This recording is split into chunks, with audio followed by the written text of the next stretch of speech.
Listening to the Pace Radio Network here at Pace Radio. Expressed by the individuals during this broadcast are their own opinions or other organizations they may be involved with. I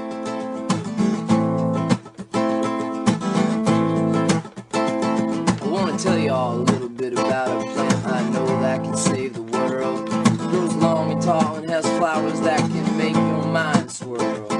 It's a funky plant with a fiber. Hello and welcome to Grassroots Advocate, the audio files. It's October the 20th, 21, and this month we're going to go cover to cover with issue 15. I'm Al Graham, and as you can see, Tamara joins me here as we're live on the Pace Radio Network's Facebook and YouTube pages, and afterwards we'll be podcasted at paceradio.net. Good morning, Tamara. How are you doing? I'm good, Al. How are you doing this morning? Oh, not too bad. How's the cat? Well, that's why we're late, because she decided she was going to turn the power bar off on the computer. So, yeah, I apologize. It's Jinx's fault because, she just, everything went down. Everything went down. This is about to go live. Yeah. Everything was shut off, so we had to get it restarted. Yeah, right. And the stupid Mac takes forever to reload for some reason. Like, just always seems to be very slow. So. Yeah. Well, it happens over time, right? We've had these technical difficulties before, but to be fair, this is the first time we've done this, where we're actually on StreamYard doing Grassroots. So, yeah, actually, we did one episode before the summer, and then we took the summer off. But this is the first time we've done it actually with you and me in the picture. Yeah, we had avatars the first time. No avatars. That's right. Yeah. Right. Okay, so to let everybody know what Grassroots Advocate, it was a magazine that Pace published many years ago, and when we started the radio network, we thought, well, okay, instead of having the just in the print form, let's do it in audio as well, right? Right. Yeah, absolutely. So this issue was this is issue 15. It was originally published in September of 2018, so 3 years ago, and some of the information will seem like a flashback in time, but some of the information never gets old, which is why we do this. Absolutely. And we got to continue doing this, because if we don't keep advocating and educating, because even though cannabis is, kind of getting more mainstream as we go forward with legalization, there's still lots of people with lots of questions. And it's always good to look back and make sure that, we either recorrect, or just make awareness, right? Keep the information going out there, because as we reported last week on the Reefer Reporters, people are still getting hung for cannabis. The fellow was 41. He was sentenced to hang in Singapore. Recently. I know. Yeah, I read that. Right. That's unbelievable that in this 2021 that cannabis is still being looked at as such an issue. Like, we've got so many other bigger problems to worry about than a plant. Yeah, exactly. That's for sure. All right. Well, shall we get started here with issue 15? Sure. You go right ahead. I'm trying to find it again because my phone won't let me open it. I'll find it. I found it. I went to open issue 15. I had it open on my phone, and now it's telling me it won't open. Oh, well, you're going to have to hit the reload button. Yeah, I'm going to do that here where I'm just... All right. See, you're still dealing with those technical problems from before the live show. It's just not how I'm just not. Cat didn't get into this one, did it? No, the phone didn't move. Like, that's why I don't understand why it's gone. Like I said, I'm having issues this morning. Like, just issues.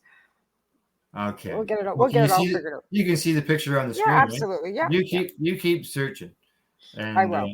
You go ahead. As people can see, this was a free publication. Over here, you can see free. Gave it out in like a dozen stores at least. You can see here on the cover, nice frosty nug. Nice and green, covered in crystals.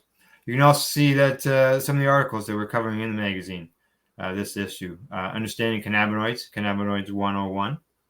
Also, how to make Canna Key Lime Ice Cream. Tamara? I know, right? Ice cream? Ice cream. I still haven't, I've got it in this issue, but I've still never made ice cream. Oh, really? See, and I can't eat a lot of ice cream because I'm like, Yeah, your colitis. yeah. So Yeah, frozen yogurt. That's what I use instead. Frozen yogurt. But to try some ice cream in moderation, might not be bad. I do. I trust me. It's not like I don't eat it. Well, that's a good point. I think, we have similar conditions, right? Yeah. And this is to say, maybe in time, you can moderation. You can try some. Have a bite here, bite there, taste here, taste there. Absolutely. Yeah. Okay. You got it? I got it. All All right, we're good to go now. Okay, and our advocacy article in this issue is the Indigenous Cannabis Music Fest of 2018. Yeah, you guys were actually there, were you not? Yes, we were. Yeah. We'll get into it when we get to that part of the report. Here on the index, everybody can see there's an editorial, there's cannabinoids, the information there, where things are. We've got a directory in there that was good at the time. Obviously, things have changed since then. A little bit of information on. Now the listing would be of how many cannabis stores. Yeah. We'll have to talk about that too, because I don't know if you saw the article with the stores owners in Vancouver complaining about the illegal stores that are still running in Vancouver. Yeah, I saw. Okay. They're going to pay huge licensing. We'll talk about that when we get there. How's that? Sound good? Okay. Credits this month went to myself, Lisa, eatyourcannabis.com, as well as maryjane.com. There we go. Okay, this is the editorial that I wrote about back then, and it's called "There is Room for Improvement," and there still is. I'll tell you, there still is, isn't there, Tamara? Yeah. Since the Liberal government announced that cannabis would be legal in Canada, come October the 17th, which just passed the other day, 3 years ago though. Several people have asked me what I thought about it. For me, I see good and bad within it, and I still see good and bad within it. Cannabis would be legal, and how the low-hanging fruit shouldn't be bothered anymore. Fortunately, it doesn't get far enough either.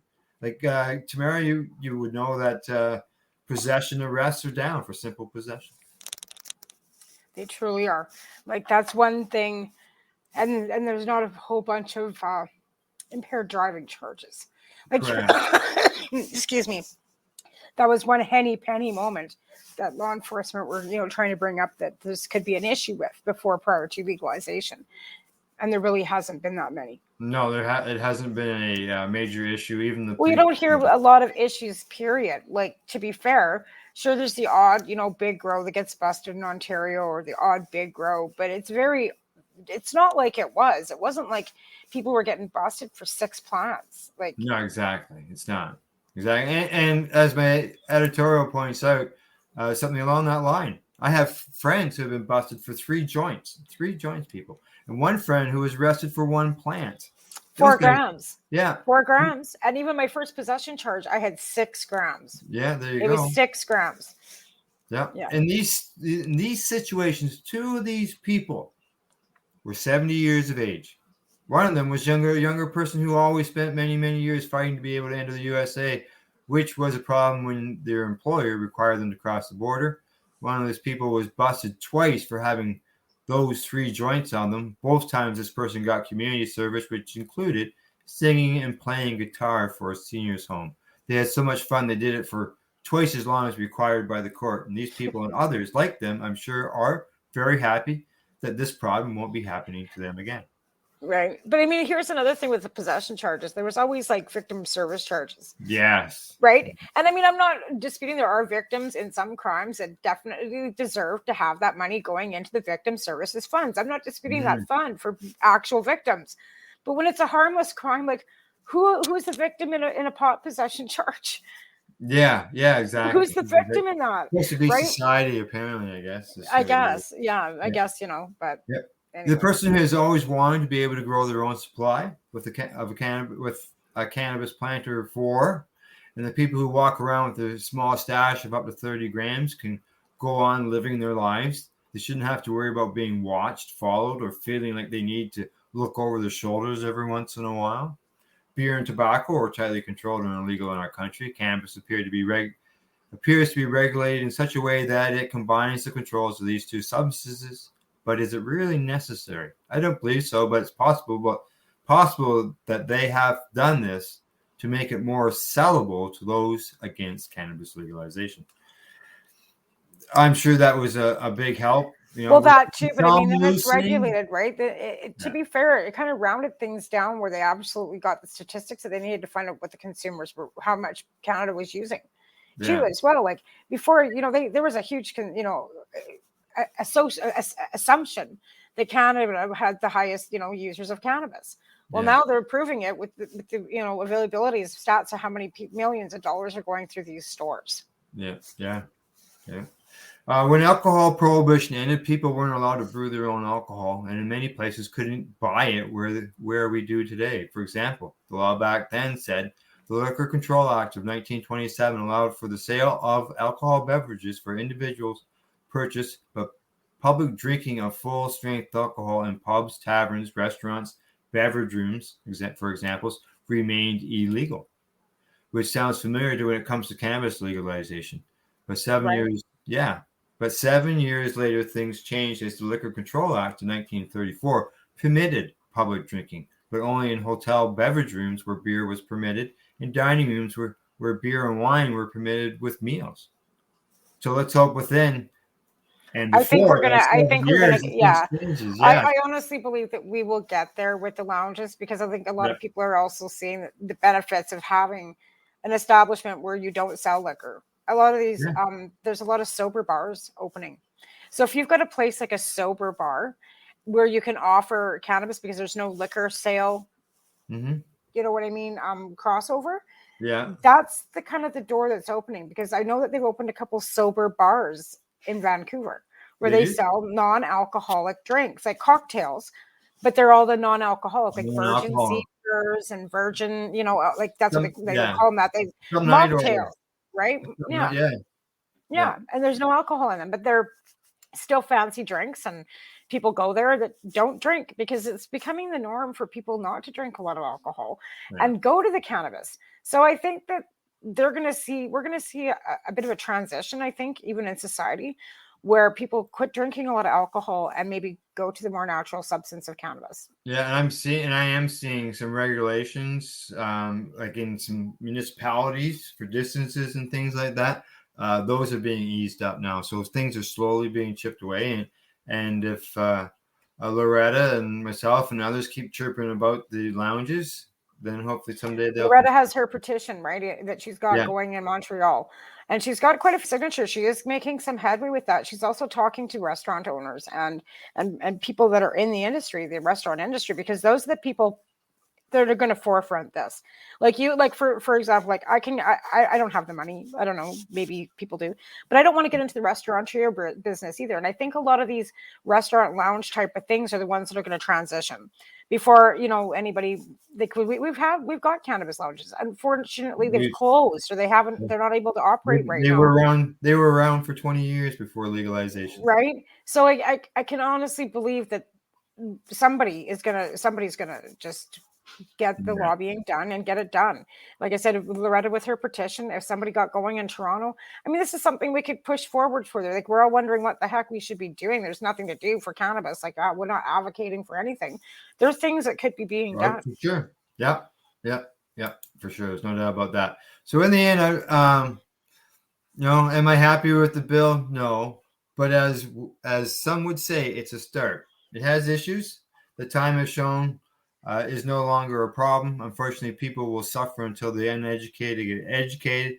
At that point, they will see for themselves that they are stuck in their beliefs of the last 90 years. Once those beliefs end, things should get better. Until then, everyone has to keep working to change the law and not stop and say mission accomplished, because there is room for improvement. And, I live in a town where cannabis prohibition continues. I know that's what we were talking about on Canada Quebec Connection the other night. How there are municipalities that have opted out on cannabis. Same as in Denver, when Colorado first legalized cannabis within the state, how many counties had opted out and then Yeah. started crying because they didn't get any money for extra schools, and the county over was getting a brand new school and brand new roads and all this building and all this infrastructure going on, and the other county was suffering. Oh, we get nothing. Well, you opted out on the cannabis. They're getting the cannabis cash, and you're not. Like That's that's right. kind of how it You had that you had choice. your choice, right? You had And that's, that I think, choice. that's a thing. Like, so again, like this is another thing that we've been kind of throwing out there and discussing, and wish the Liberals would say something about where the money's going, because Yeah. it says very specifically that 75% goes back to the provinces. And I know the BC industry out here is complaining that Mike Farnsworth should resign, that he hasn't done what he should have done with the BC portion of the taxation for any of the cannabis regulations that they're getting. Never mind the Vancouver City is charging them like $35,000 or something ridiculous Yeah, for a it's business ridiculous. license a year. Yeah, that's And then ridiculous. they're wondering about these CSU units. Okay, well, if they're being funded, what are they doing? And apparently there's 8 illegal dispensaries still in Vancouver running, and the legal market wants them put it a business. All right, let's keep going on with the magazine here. All right, Cannabis and You. This is our medicinal article that we would have in each issue. Cannabinoids, as we know, they're part of cannabis. We all have receptors, and a lot of people, still don't even know about the cannabinoids and the cannabinoid systems. Yeah, that's true. But again, a lot of people just, they know it helps them. They don't care. Yeah, exactly. Yeah. They know that it makes them feel better, that their pains and their aches or whatever that's ailing them feel, everything just kind of feels better. And they just know if they go get it, it's going to help. And after all this time, all these years of cannabis and everything, it wasn't until 1992 that researchers detected this substance that combines cannabinoid receptors for the first time. All this time, 1992. It wasn't that long ago, 28 years ago. Yeah, I know. Not even 30 years ago. Yeah, I know. There's so much more research that could be done, but right now I know there's so many other things that are outweighing where medical research should be going, to be fair. That's right. Now, they called it an anandamide, which comes from a word, anandam, I can't even pronounce that, for bliss. And amide is due to its chemical structure, they say. So part of the word means bliss, happiness, right? Of course. Well, that's, the euphoric part of cannabis, right? Yeah, that's right. Yeah. Today, they say there's over 200 related cannabinoids within the plant that, resemble the endocannabinoid systems within our bodies. Like, who would have thought that all that in one plant?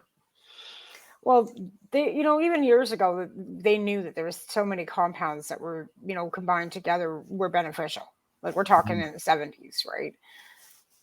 That's right. But again, like, there's so many, phytocannabinoids that have been identified in the cannabis plant, like many of which, have been documented in medicinal value. And I think that's the thing. There are so many medicinal properties in it, but it's still not recognized by Health Canada. That pisses me off, kind of. Yeah. Yeah, and these things are all, terpenes and all that cannabinoids. They're involved in the resin glands. We call them trichomes. And we always look at them with those little glasses, little magnifying glass, to see if they're ready or not. Yeah. And the amount of resin produced and its cannabinoid content varies from plant gender, growing conditions, and harvesting time. The stability of the cannabinoids in harvested plant material is affected by moisture, temperature, light, and storage, and will degrade over time in any storage conditions, they say. Yeah. Well, another thing, like, there's never an expiry date, they say. Yeah. Is there none on the legal cannabis containers?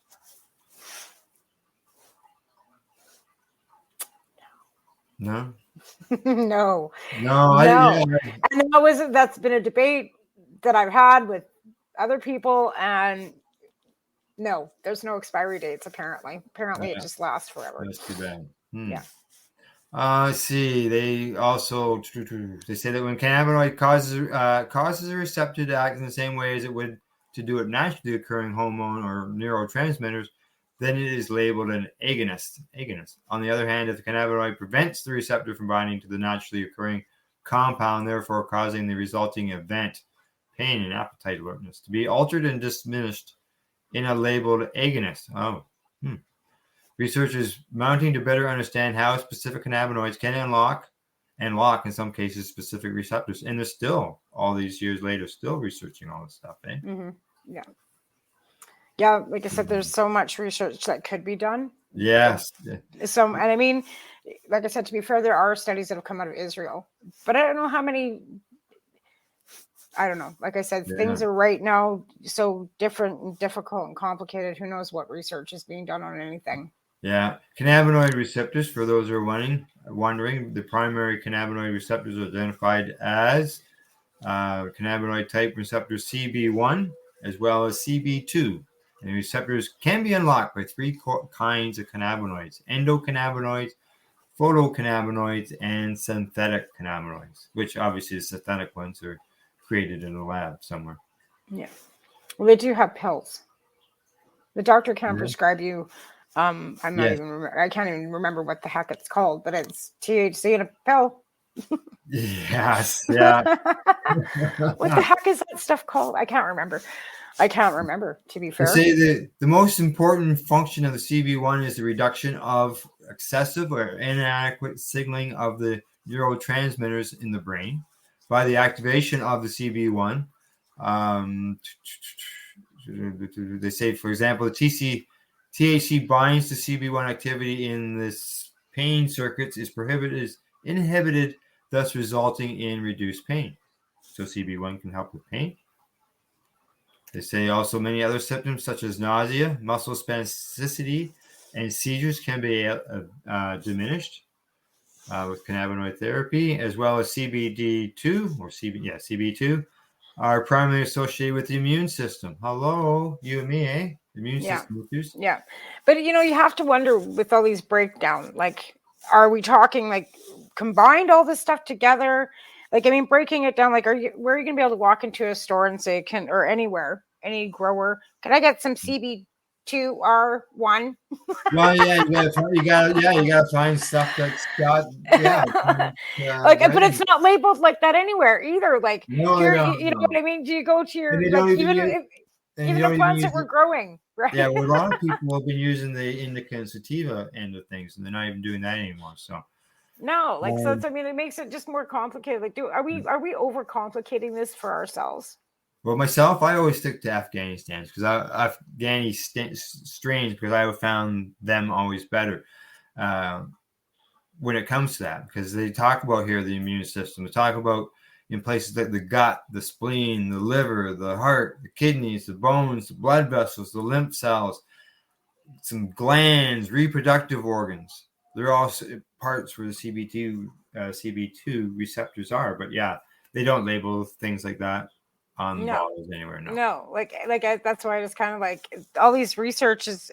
It's kind of like any other research. It's like all this broken down stuff, and it's like, Now, what do you think? They talk here about the entourage effect. That's something that we talk, as cannabis patients and advocates, we talk about that all the time. And they say the concept of the entourage effect was introduced in 1998 by an Israeli scientist. And they say the theory of that cannabinoids within the cannabis plant work together through a network of coincidental relationships as part of a greater organism and affect the body in a mechanism similar to the body's own cannabinoid system, endocannabinoid system. Basically, these compounds work better together than in its isolation. Yeah. And I kind of agree with that. Like, I'm not a scientist. Like, we all know that. But I do agree that it seems to be better. I don't care for distillants, to be honest. Like, I just don't find I get much out of them. Yeah, okay. Yeah, I mean, full spectrum, yeah, for sure. Yeah. But I mean, anything that's like broken down into CBD or CBN or anything else, it's clear.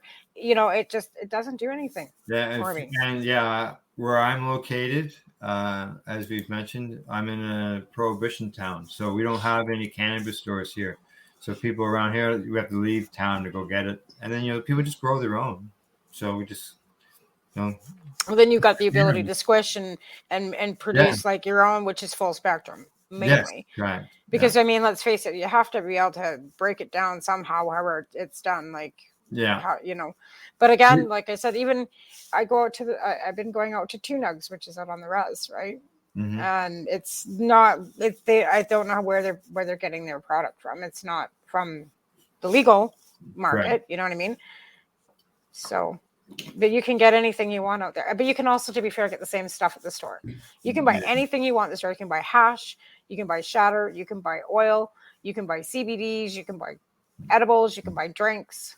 There's nothing you can't get. Here's an answer to an earlier question you had about the synthetic cannabinoids and Marinol. Marinol, that's what it's called. I knew I would know. I would know it if I heard it. Okay.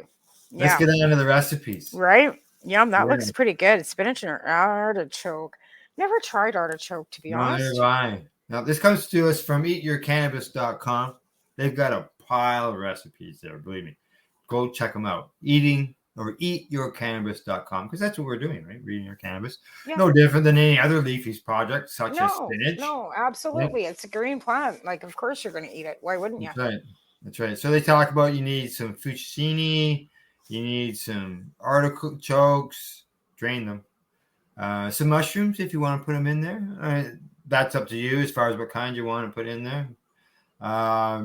Onions, if you want to put onions in it. Cloves of garlic. Oh, yes. Got to have some garlic in there. Yeah, absolutely. Yeah. Yeah. Basil, thyme, salt and pepper if you want to add some taste or if you're allowed to have it. Unlike myself. Red pepper flakes, 2 cups of washed baby spinach. That's the small stuff. That's the stuff that I like. Yeah. I don't like the stuff that Mom used to make when I was a kid.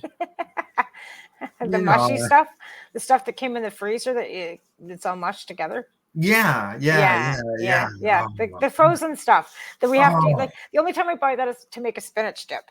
To be fair, but I the fresh. But that's frozen mushy in a pan. Like even my mom still like it gets fresh and she'll like boil it in a pot with some water till it's like mush. Yeah. Also, you gotta make sure you throw some can butter in there, and it just sounds like you combine a whole bunch of stuff together. Yeah, it looks like it's vegetarian too. Like there's no meat in it at all, so it'd be a vegan. I'm not sure about vegan because it might have something in it that's not plant based, but it looks like it's something that would be pretty good. It takes 10 minutes to prep it, 20 minutes to cook. Yeah. So half an hour, you got yourself a nice, quick and easy little meal. Yeah. That's right. But then there's that key lime ice cream you got. That's right. Well, see it. You have the spinach, artichoke, and mushroom fettuccine for dinner, and you have the key lime ice cream for dessert. Mm-hmm. That looks lovely. That does. Yeah. What do you need for that? Let's see. You need a 1.5 quart ice cream freezer container in a large saucepan, a strainer, large bowl, 2 cups of can of milk. So you gotta make some can of milk ahead of time. Yeah. Some half and half, some sugar, only half a cup. Surprisingly. Yeah, it's not too bad. Yeah. Oh, this is basically like straight up made like from scratch. Egg yolks, vanilla, and key lime juice. Yeah. Some wafers. Yeah. Yeah, no, that looks good. You must need an ice cream machine though. Well, they say you gotta heat stuff up, get it all melted, blah blah blah, and remove from the heat. Whisk the egg yolks. Add the cup of hot can of cream from a saucepan. I'm just trying to quick read through here. Throw it through a strainer. Mixture through a frying strainer. Chill cream uncovered refrigerator. Yeah, there you go. No machine. Let chill for 12 to 24 hours. Pour mixture into cream freezer container and freeze. Ice cream freezer container. Huh. You don't absorb it, I guess. So it's not like ice cream. It's not the same. Right. Yeah, it's not the same. But it's a different way of making ice cream. It looks like something you can make it home easily. Yeah. All you need is a freezer. Right? That's awesome. Yes, exactly. I agree. All righty. Well, shall we get into the last article here? You betcha. All right, this is there's Al Rapp right in front and center. Yes, there he is. Yep, this was the Indigenous Cannabis Music Fest, and this is our advocacy article, keeping pace, keeping people advocating cannabis education is the idea behind it. And yeah, there was it was quite the event. I can tell you that. I know we had a good time. As you can see, there's Al Rapp, our former producer. We were with him when we covered this event. Mary Jane was there. Kim came down from up north. We spent the weekend in a camper down there. I bet it was a blast. Was it cold? No, I think it might have been a little cool maybe that night, but through the daytime and everything, it was nice and warm. It was right around this time of year too, wasn't it? Yeah. Yeah. September, I think, is when it was done. By the time I got this printed up and all that Right. got out, right? So it probably would have been late August. And they did this more than once, did they not? No, just one time. Just the one time? Yeah, exactly. This was done by Tim Barnhart, owner of Legacy 420. Right. He also had some help as well. Kelly Miracle, Jordan Brandt, Kevin Shenagesh, many more people were involved in this. There was 15 bands that played. There was artists. There was vending areas. People were selling products. It was a, I know we had a terrific time there. That's great. It's always fun to gather together at these events. Like that's one thing I think that really I've missed is, being able to go and do stuff. Yeah, it was a big undertaking. They had to get electricity and everything all brought in. They had to create a road into the place. But they ended up with a great big stage set up. And like I said, there's 15 bands were there performing. That's amazing. Yeah, that's a huge event to undertake. Like, yeah, even small events are a lot of work. Like, it doesn't matter. Bigger events are more work. Little events are still work. Even like going to a market for you, like loading up all your stuff to go to do a trade fair out. That's still a lot of work for one person for you to do. And you load up all the magazines and your tables and take all your stuff out to go and advocate at the flea markets like you were doing prior to all this. That's a lot of work too. Everybody that does do every little tiny bit, like big events like this or little events, or even just like I said, going out like you did with the, to the flea markets and, with Wayne and whatever, all that counts. That's right. And, that's where the Grassroots name comes in for this magazine. Right. It's, We should also mention quick that it's Michelle Rainey's anniversary of her death today. Yes, it is. That's right. That's right. Yes. 11 years? Yeah. It's 11 years this year. Yes. Yeah. It was 10 years last year. Yeah.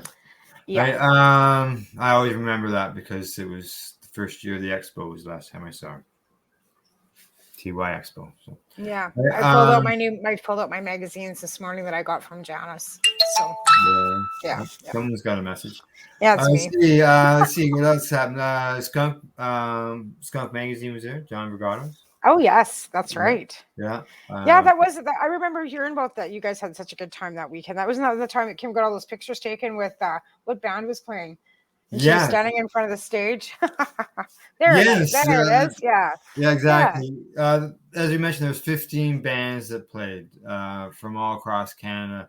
Let's see some of the names. Thomas Starwalker, Claire, and Lyle Udjugland. And the friends, the River City Junction. Drezis, who is big in the Canadian Indigenous hip-hop scene, was there and has been making music for over a decade. Murray Porter from the Six Nations of the Grand River Territory was there. And he brings a mix of blues and country and humor. It was the kind of music he was doing. There was also a two-time Juno Award winner, and Derek Miller, who is from the Six Nations of the Grand River. He has accomplished 17 albums and shared a stage with the artists such as Blood, Sweat, and Tears, George Thorogood, Smokey Robinson, and the Neville Brothers. So there were some people that were there who obviously done some stuff. Yeah, absolutely. Yeah. And the big draw, the big closing act of that day was a band that was formed in Kingston, Ontario, known as the Headstones. Right. For those who don't know them, they're a Canadian punk band.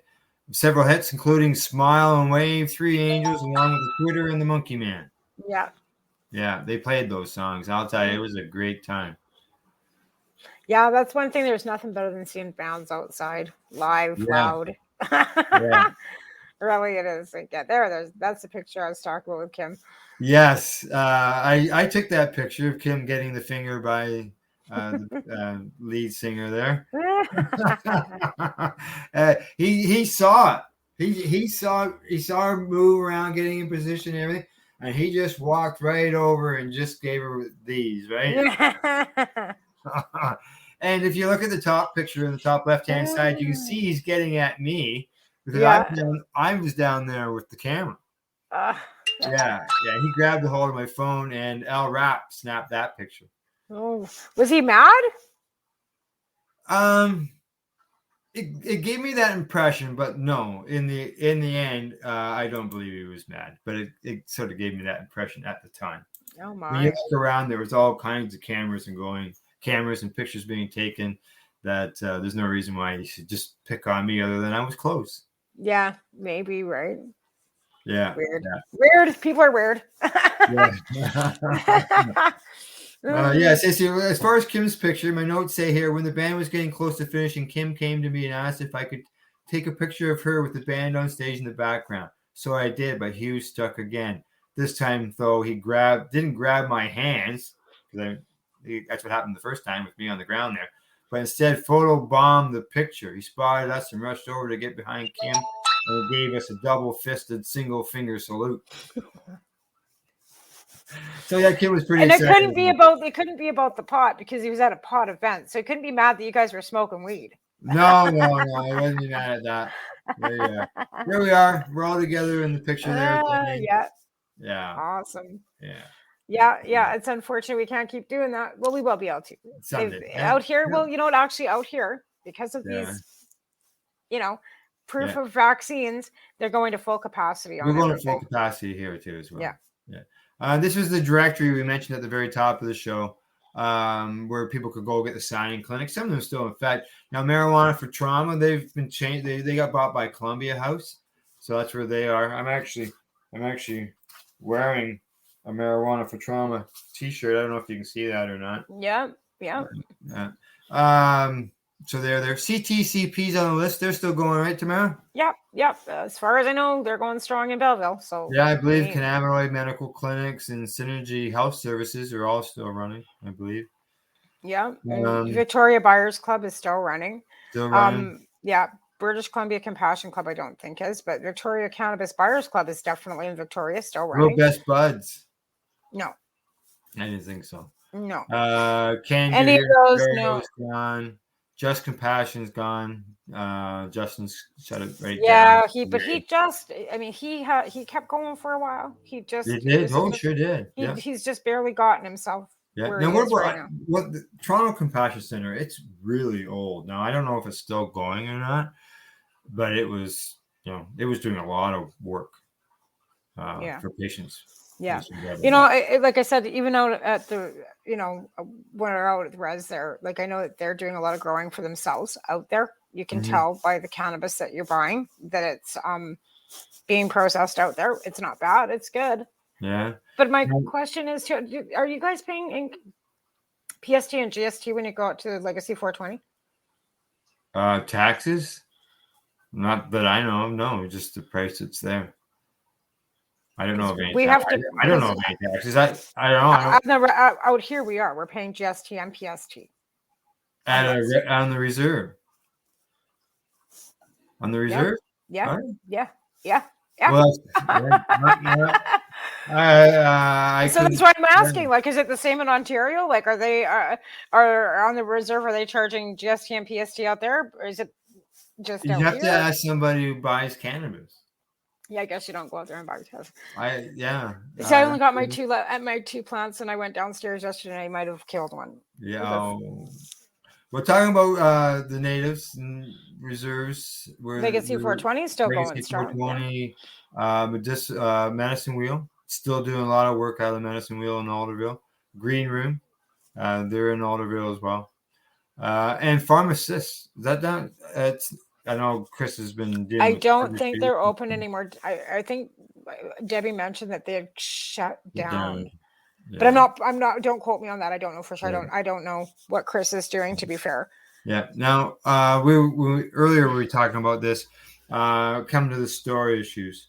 We talk about, should we list stores, and if we ever create more of these magazines, list the stores where people can go. I can tell you, there's lots of stores, just not in the town that I live in. I could go a couple towns to the east. There's 2 in Tweed. There would be 2 in Madoc. There's going to be 2 in Havelock to my west. There's going to be 2 in Sterling to my south. There's going to be 3 in Camelford, which is the southeast of me. And there's some to the north. Like, there's a little town called Northbrook. I don't know if you ever heard. You've probably never heard of it. You've never been over here that much. But Northbrook is it's a hamlet. And they'll have one. They have one. They have one right now. I know, it's like here too. Like I said, we've got more cannabis stores in Cranbrook than we do liquor outlets. I'm not sad about that. I'd rather see more cannabis than booze, right? Correct.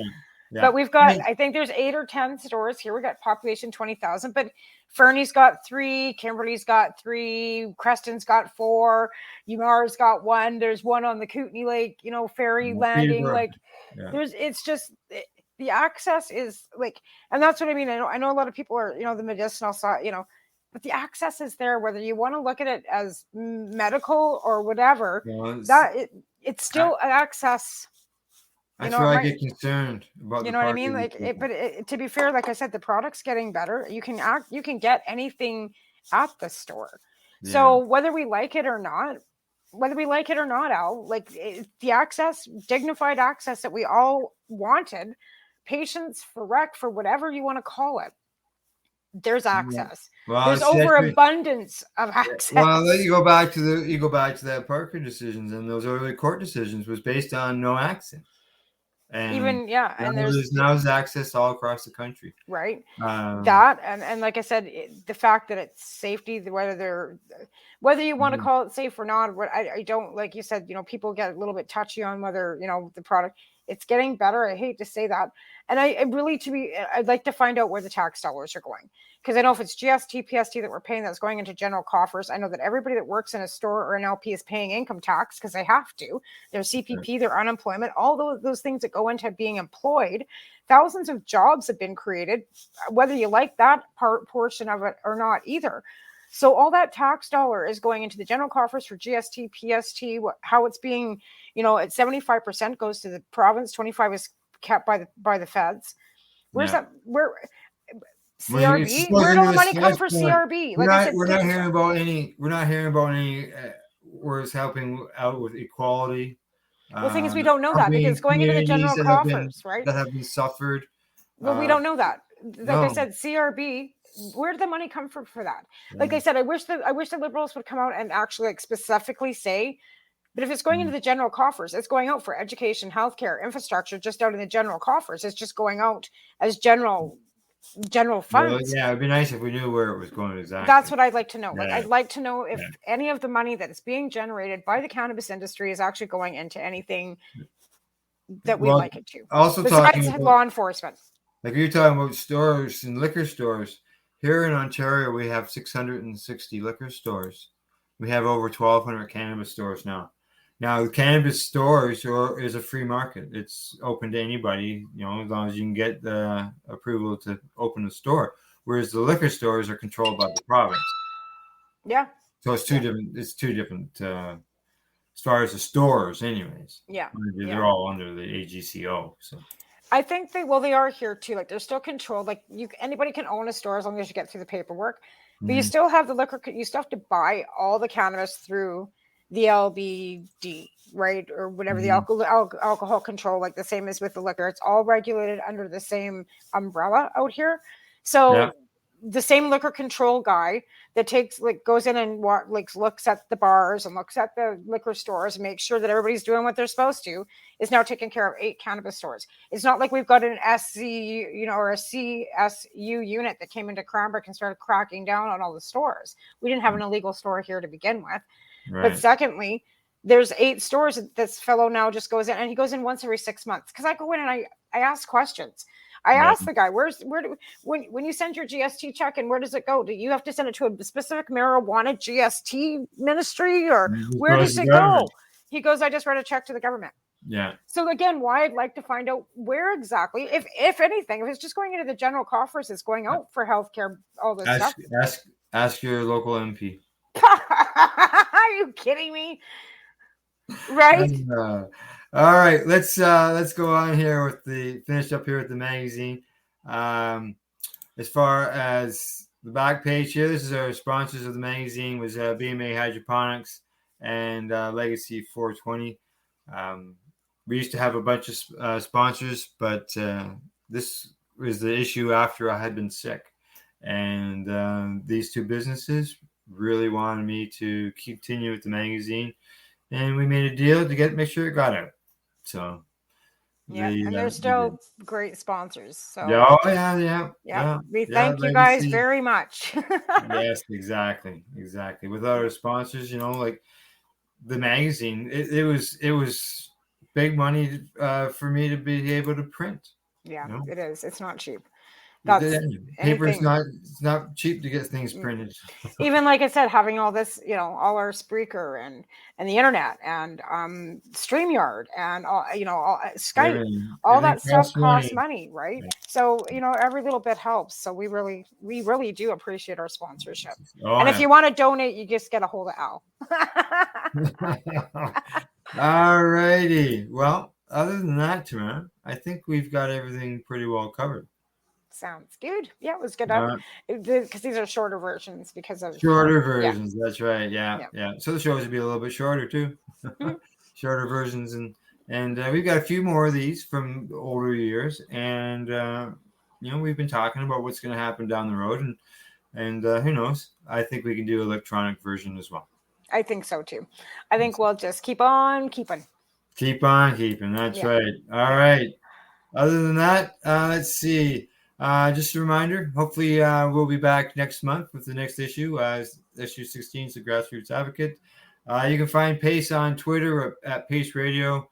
We're on Facebook. We're on Instagram. If you're watching this, you're watching us on our YouTube channel too, or maybe you're watching us on Facebook. Thank you as always. Go to our sponsors, legacy420.com, bmahydroponics.com, Dr. Buck Cannabis Trimming Solutions, as well as the Camelford Lifestyle Shop. Plus, as always, a big thank you to you, our listeners and our watchers for tuning in. Other than that, we'll see you next month. Bye-bye. Bye.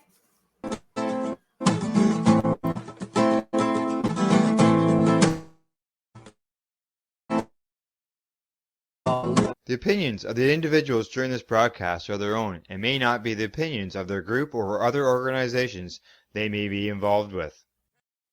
You're listening to the Pace Radio Network here at paceradio.net.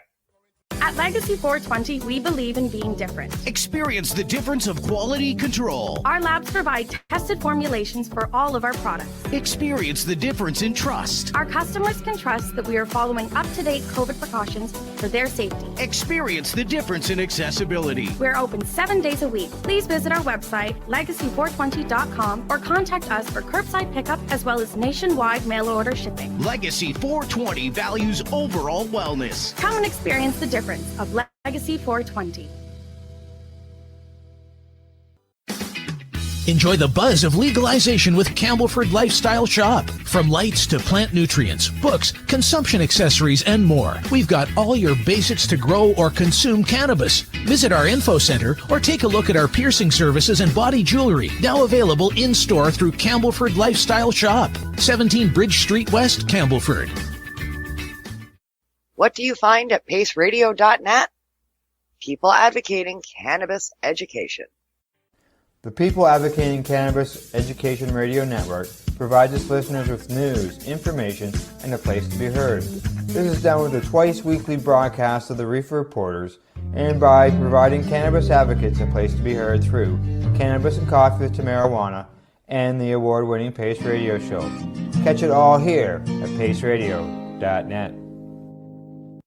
A doctor's job is to relieve your pains. And when it comes to growing cannabis, the biggest pain is trimming. Let Dr. Buck Cannabis Trimming Solutions take the pain away. Whether you're a home grower or a commercial operation, we have the cure. From 4 plants to 400 plants, garden size doesn't matter. Dr. Buck Cannabis Trimming Solutions comes to you with years of experience and professional discreet service. It's simple. We trim your weed and we do a damn good job. Visit drbuckcts.com to book your trimming. What is the People Advocating Cannabis Education Radio Network? It's a network of people advocating cannabis education. CTCP operates a medicinal cannabis signing clinic. If you want to grow your own medicinal cannabis and are located anywhere in Canada, then I'd like to suggest that you give them a call. They can be reached at 1-613-967-9888. That's 1-613-967-9888, and grow on with CTCP. Who has huge buds? You do. If you shop at BMA Hydroponics, attend one of BMA's educational seminars and learn the secrets of growing, harvesting, processing, and consuming quality cannabis and cannabis products. Learn how to make better extracts, edibles, and medicinal creams at prices you can afford. Visit BMA Hydroponics at 404 Maitland Drive, Belleville, or call 613-967-9888. The only way to go.